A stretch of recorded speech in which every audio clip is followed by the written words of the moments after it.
comment l'Occident a réécrit le christianisme. Pour rappel, à la base, le christianisme n'est pas une religion. C'est un message apporté par un seul homme, Jésus de Nazareth. Bien avant de devenir une institution, le message de Jésus-Christ était d'abord un souffle révolutionnaire. L'annonce d'un Dieu unique, d'une humanité égale, d'une liberté intérieure, ni d'un empire, ni d'un roi, ni d'une culture. C'est un message né pour tous et sans aucune frontière. Jésus naît en Asie occidentale, au cœur d'un monde sémitique. Ses premiers disciples sont des Juifs, des Syriens, des Égyptiens, des Éthiopiens, des Nubiens, des Arabes. Le christianisme prend racine dans ces régions longtemps avant de s'étendre plus loin. Les premières communautés sont profondément orientales et africaines. L'Éthiopie, marquée dès le 1er siècle par une foi forte en un seul Dieu, l'Égypte copte, qui préserve l'héritage biblique dans une langue millénaire, la Syrie, où l'on prie encore en araméen la langue de Jésus, la Nubie, brillante civilisation chrétienne durant près de 10 siècles. Le christianisme à l'origine n'est donc pas une structure politique. C'est une voie, une révélation, une annonce de salut destinée à l'humanité entière. Plus tard, l'histoire va changer de rythme. Des empires, des dirigeants, des institutions vont s'emparer de cette foi pour la structurer, parfois la centraliser et souvent la codifier, et vont même s'en servir pour asservir des peuples. Mais à la base, avant toute organisation humaine, le message de Jésus-Christ est un appel universel. Connaître Dieu, marcher dans la vérité et aimer son prochain. Parmi toutes les terres où le message de Jésus-Christ s'est implanté, l'Éthiopie occupe une place unique. C'est l'un des tout premiers peuples au monde à reconnaître Jésus-Christ et à confesser ouvertement l'unicité de Dieu dès le 1er siècle. Le livre des Actes des Apôtres raconte un moment fondateur. Un haut responsable éthiopien, ministre de la reine Candace, est baptisé après avoir reçu l'évangile de la part de l'apôtre Philippe. Nous sommes au 1er siècle, à une époque où le christianisme n'existe même pas encore en Europe. Dans cette période, l'Éthiopie développe une foi profondément structurée autour de la souveraineté d'un seul Dieu, l'incarnation du Christ, le baptême par immersion, la vie communautaire, une liturgie qui n'a rien à envier aux grandes traditions juives orientales. Cette église, qui deviendra plus tard l'église éthiopienne Tewahedo, porte un nom qui dit tout. Tewahedo, c'est-à-dire l'unité, l'unicité ou encore l'unité divine. Pour elle, Dieu est un, Christ est Dieu manifesté, une version très proche de celle des premiers apôtres. Des siècles avant les conciles,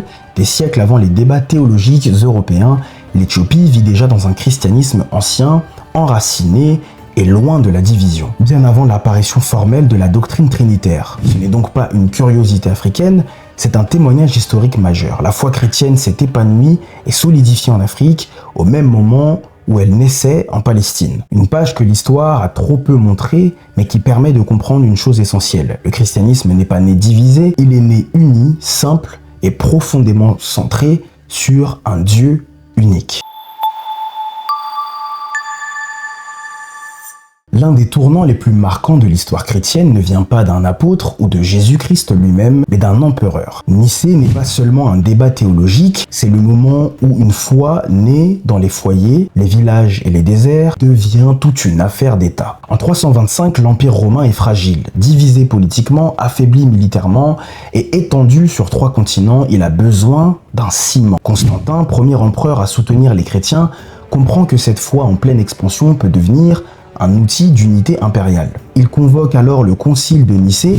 Pour la première fois, des évêques venus de toutes les régions se rassemblent, non pas pour prier ensemble, mais pour définir officiellement ce que tous doivent croire. À Nicée, on ne crée pas une religion, on crée une doctrine commune, obligatoire, destinée à stabiliser l'Empire. C'est ici que s'impose la formule qui fera basculer l'histoire du christianisme: le Fils est consubstantiel au Père. Ce mot, homoousios, devient le fondement de la doctrine trinitaire. Une formulation qui n'existe pas sous cette forme dans l'église d'Éthiopie, d'Égypte, de Syrie ou de Nubie, et ni même pas dans l'église primitive avec les apôtres. Et qui ne reflétait pas la simplicité de la confession apostolique, qui consiste à dire que Dieu est un. Nicée marque donc un changement de nature. Avant, une foi vécue, héritée des apôtres, enracinée dans les communautés orientales. Après, une théologie impériale définie par un concile est structurée par le pouvoir politique. Ce que Nicée officialise n'est pas forcément faux, mais ce n'est pas la plus dynamique organique des premières églises. C'est une centralisation,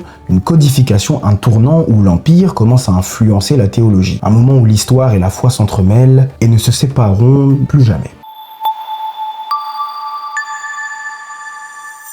L'histoire ne s'est pas seulement contentée de changer la théologie, elle a aussi transformé les visages, et dans une époque où très peu savent lire, l'image était la théologie la plus puissante. Pendant les premiers siècles, les premiers chrétiens représentent rarement Jésus. Quand ils le font, ils portent encore des traits méditerranéens, sémitiques, proche de son contexte réel. Mais tout change au XVe siècle avec la Renaissance italienne. L'art devient la langue du pouvoir, les papes, les princes, les mécènes utilisent les peintures pour transmettre leurs valeurs, leurs visions et parfois leurs influences. C'est dans ce contexte qu'apparaît une figure décisive, César Borgia, fils du pape Alexandre VI. Selon plusieurs historiens de l'art, il sert de modèle à de nombreuses représentations occidentales du Christ. Son visage, peau claire, yeux clairs, mâchoire fine, cheveux longs et lisses, devient peu à peu le nouveau standard visuel. Est-ce une conspiration? Non. C'est une logique culturelle et artistique. Les peintres dessinent le sacré avec les codes esthétiques de leurs époques. Ils peignent Dieu à leur image, comme tous les peuples l'ont fait. Mais cette évolution visuelle entraîne une conséquence profonde. La figure de Jésus-Christ se déconnecte de ses racines sémitiques pour devenir le symbole d'une Europe chrétienne en pleine construction. De Léonard de Vinci à Michel-Ange, de Raphaël à Titien, cette nouvelle iconographie se répand partout. Églises, manuscrits, fresques, vitraux. Et pour des millions de croyants, l'image devient vérité. Le visage européen finit par remplacer le visage historique. Pas forcément par malveillance, mais parce que l'image a plus de pouvoir que les mots. Aujourd'hui encore, une grande partie du monde associe spontanément Jésus à cette esthétique. Un héritage culturel plus qu'un héritage historique, mais qui a profondément marqué la mémoire collective. Une fois le message structuré et l'image installée, le christianisme n'est plus seulement une foi. Il devient un cadre culturel capable d'unir des royaumes, d'influencer des masses et parfois d'accompagner l'expansion des puissances. À partir du Moyen-Âge, l'Europe se transforme peu à peu en un ensemble de royaumes chrétiens. Le christianisme devient un langage commun, un repère moral et un lien politique. Les souverains ne se contentent plus de gouverner, ils gouvernent par mandat divin. L'Église couronne les rois protègent l'Église. Un système se forme, le spirituel et le politique marchent ensemble. Et c'est dans ce contexte que plusieurs mouvements vont émerger, les croisades, l'évangélisation, les missions royales, les grandes explorations maritimes et bien évidemment la colonisation. Encore une fois, ce n'est pas une question d'accusation, mais c'est une réalité historique. Quand une foi devient une structure, elle peut être utilisée pour encadrer, rassembler, protéger ou accompagner les ambitions géopolitiques de certains empereurs malveillants. Ainsi, du XIIIe au XVIIIe siècle, le christianisme occidental sert souvent de langage moral pour légitimer l'expansion des royaumes. Pas toujours pour imposer la foi, mais pour donner un sens à leur rôle dans le monde. Le christianisme devient donc un marqueur de civilisation, une identité culturelle, un drapeau autant qu'une croyance, et quand des explorateurs, des marchands ou des gouverneurs arrivent dans de nouveaux territoires, ils transportent avec eux non seulement leurs bateaux, mais aussi une certaine manière de comprendre Jésus, structurelle, institutionnelle et surtout purement occidentale. À ce moment-là, un glissement s'opère. On ne transmet plus l'évangile, on transmet aussi l'organisation de la foi telle qu'elle est vécue en Europe. Le message originel reste puissant, mais l'enveloppe qui l'accompagne change selon les besoins à un moment. Il existe encore un épisode méconnu, presque oublié, qui montre jusqu'où une institution peut aller lorsqu'elle utilise la foi comme un outil social. La création d'une Bible volontairement incomplète. En 1807, au moment où la traite atlantique commence à être contestée, la Society of the Conversion of Negro Slaves, basée à Londres, met au point un ouvrage étonnant, la Slave Bible. Son objectif n'est pas de transmettre l'ensemble du message biblique, mais d'enseigner une version adaptée aux esclaves des Caraïbes et d'Amérique. Le résultat est impressionnant, près de 90% de l'Ancien Testament est retiré, environ 50% du Nouveau Testament également sera supprimé. Tous les passages évoquant la libération des opprimés, l'exode d'Israël hors d'Égypte, la justice divine, l'égalité en Christ, la dénonciation des abus sont complètement éliminés de la Slave Bible. Cette Bible ne contient pas l'histoire de Moïse face à Pharaon, pas le jubilé où Dieu ordonne la délivrance, pas les prophètes qui crient contre l'injustice, et pas non plus Galates verset 3 au verset 28 qui dit « Il n'y a plus ni esclave, ni homme libre, car vous êtes tous un en Jésus-Christ ». À la place, On conserve des passages sur l'obéissance, la patience, la soumission, l'ordre social. La Slave Bible n'est pas un mensonge. Ce qu'elle contient est vrai, mais ce qu'elle retire change tout. Elle prouve une réalité humaine fondamentale. Un texte sacré peut être manipulé, non pas pour changer Dieu, mais pour influencer un contexte social précis. Ce n'est ni l'Évangile, ni Jésus qui change, mais c'est l'usage qu'on en fait.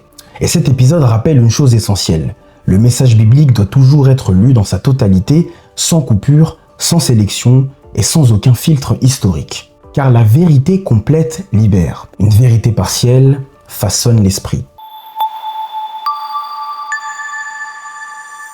Vers l'an 382, un nouveau tournant s'opère. Le pape Damas confie à Jérôme la mission de traduire toute la Bible en latin. Cette traduction deviendra ce qu'on appelle la Vulgate et elle va redéfinir pour des siècles la manière dont l'Occident comprend les Écritures. Avant la Vulgate, les premiers chrétiens lisent l'Ancien Testament en hébreu, le Nouveau Testament en grec, des versions orientales en syriaque, ce qui est l'araméen. Jérôme, installé à Bethléem, traduit le texte pour la première fois en latin, la langue de l'Empire romain. La Vulgate devient la Bible officielle de l'Occident pendant plus de 1000 ans, la base théologique de l'Église catholique, le texte qui façonne toutes les doctrines médiévales, la version enseignée dans les monastères et les universités médiévales, la source principale des traductions européennes. Conséquence, la compréhension occidentale du christianisme ne se fonde plus sur les langues bibliques d'origine, hébreu, grec, araméen, mais sur une traduction latine influencée par la culture, le vocabulaire et les choix théologiques du monde romain. C'est un tournant majeur, la Bible née en Orient devient la Bible de l'Europe.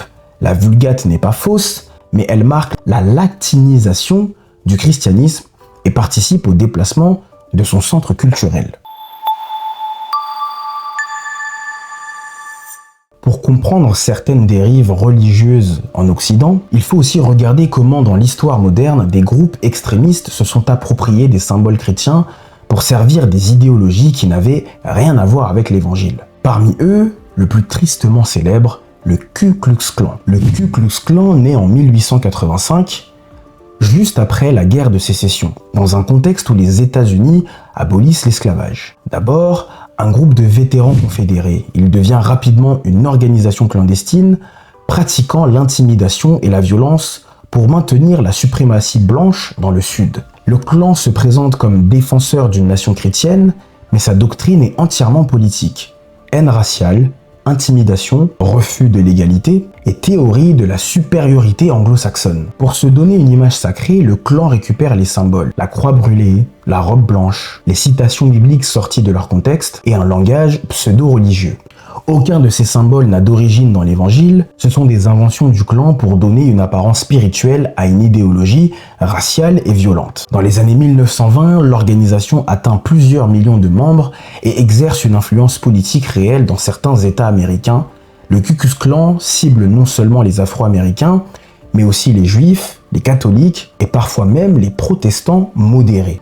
Avec le temps, l'organisation se fragmente, puis décline après les lois sur les droits civiques entre 1964 et 1968, avec l'une des icônes de tout cela, Martin Luther King. Aujourd'hui, des groupuscules subsistent sans pouvoir institutionnel, mais avec une forte charge symbolique dans la mémoire collective. Le Ku Klux Klan n'est pas un mouvement religieux, c'est un mouvement politique et racial qui a utilisé des symboles chrétiens pour justifier l'injustifiable. Il rappelle une chose essentielle, le message de Jésus peut être déformé quand on le sort de son contexte et qu'on utilise pour défendre des intérêts humains. Le message du christianisme ne naît pas avec des temples, des chasubles et des cérémonies élaborées. C'est d'ailleurs de là que vient l'expression « l'habit ne fait pas le moine », parce qu'on distinguait les hommes de Dieu avec leurs vêtements, la tonsure sur la tête et consorts. Mais à l'époque, on différenciait les chrétiens des non-chrétiens par rapport à leur comportement et non par rapport à leurs vêtements. Ce que nous appelons chrétiens aujourd'hui était au départ de manière à se moquer des personnes qui cherchaient seulement à vivre comme Jésus de Nazareth. Comme on l'a vu tout au long de ce documentaire, avant que la foi chrétienne ne devienne une religion complètement institutionnalisée auprès des empires, il existe un message pur, simple, désarmant, celui d'un homme né dans un village de Galilée qui n'avait ni armée, ni trône, ni palais, mais dont les paroles allaient bouleverser le cours du monde. Le message de Jésus-Christ n'est pas né pour créer un empire, ni pour être au service d'un royaume terrestre. Il naît dans un contexte d'oppression auprès d'un peuple vivant sous la domination romaine. Et pourtant, Jésus ne prêche pas la révolte contre une nation. Il prêche la liberté intérieure, la transformation du cœur, l'égalité profonde entre les êtres humains. Il proclame être un avec le Père. Il proclame qu'il y a un seul maître et celui-ci est spirituel, un peuple sans barrière, une dignité donnée par Dieu à tous, un salut qui ne dépend pas d'une origine, d'une ethnie ou d'un statut social, ni même de la langue qui est parlée. Pour Jésus, la vraie grandeur, ce n'est pas dans le pouvoir, mais dans le service. Car il dit, celui qui veut être plus grand, il doit servir les autres. La vraie richesse n'est pas matérielle, mais dans le cœur. Là où est ton trésor, là aussi sera ton cœur. La vraie foi n'est pas un système compliqué. Tu aimeras Dieu de tout ton cœur et ton prochain comme toi-même. Vous connaîtrez la vérité et la vérité vous affranchira dans Jean 8 au verset 32. Petit rappel, quand on parle d'affranchissement, c'est qu'auparavant il y avait certainement un esclavage. Donc Jésus porte un message qui est contre l'esclavage et donc contre la colonisation. Mais il faut reconnaître que la Bible effectivement a été utilisée par des hommes et des femmes qui se disent chrétiens, qui ont asservi d'autres peuples au nom de Dieu. À l'approche des fêtes de Noël, j'ai trouvé très pertinent d'aborder ce sujet. Merci à tous d'avoir suivi ce documentaire sur l'occidentalisation du christianisme. Pour rappel, l'objectif n'est pas de pointer du doigt vers l'Occident, mais de rappeler quand même l'histoire, où est né le message, quel était ce message, qu'est-il devenu aujourd'hui et pourquoi il a été utilisé pour coloniser, asservir. Voilà, c'était l'occidentalisation du christianisme. N'hésite pas à t'abonner, à partager, à liker et surtout à me dire ce que tu penses de tout cela dans les commentaires. On se dit à la prochaine pour un prochain documentaire historique. Tu peux toujours me soutenir en commandant un roman Au-delà des ombres ou bien en faisant un don via le lien PayPal que j'ai laissé. Merci à tous et à la prochaine.